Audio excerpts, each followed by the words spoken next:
Not only that, but because of the sacrifice of Jesus, everyone is now free to worship God. Because before, remember, God was a religion within Judaism. Only Jews had access to God.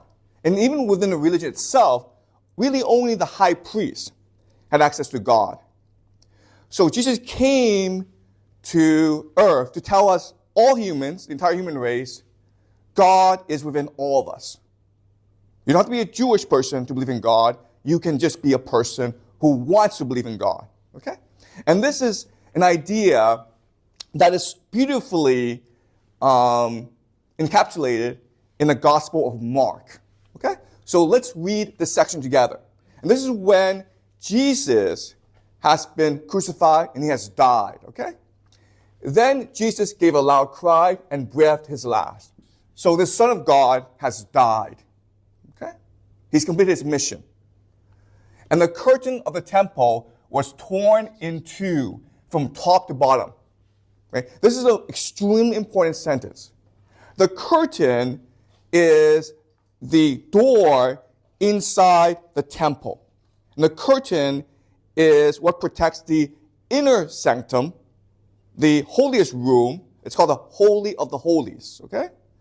From everyone else. Only the high priest can enter there. Why? Because that room is where God is. Okay? So when the curtain is torn in two, what this is telling us is God is now released into the world. God was trapped inside the temple, but now that the curtain has been torn in two, because of the sacrifice of Jesus, God can now enter the world, and we can all have access to him. He's no longer trapped inside this curtain. Okay? Does that make sense? And when the centurion is the Roman, not the Jewish person, who stood facing him, okay? So the centurion was watching guard to make sure no one came to save Jesus, saw that in this way he breathed his last. He said, truly, this man was God's son. So the first person to recognize who Jesus really is are not his apostles, but a Roman who saw him die. So the centurion, is history's first Christian because he sees himself, this man, this Jesus, was truly the Son of God, a divine figure who came to earth in order to liberate us from our sins and to build a connection between us and God. Okay?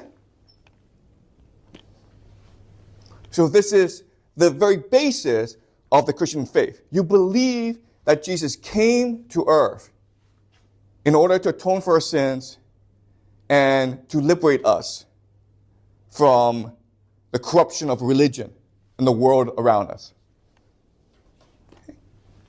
Does this make sense, guys? Any questions so far before I continue?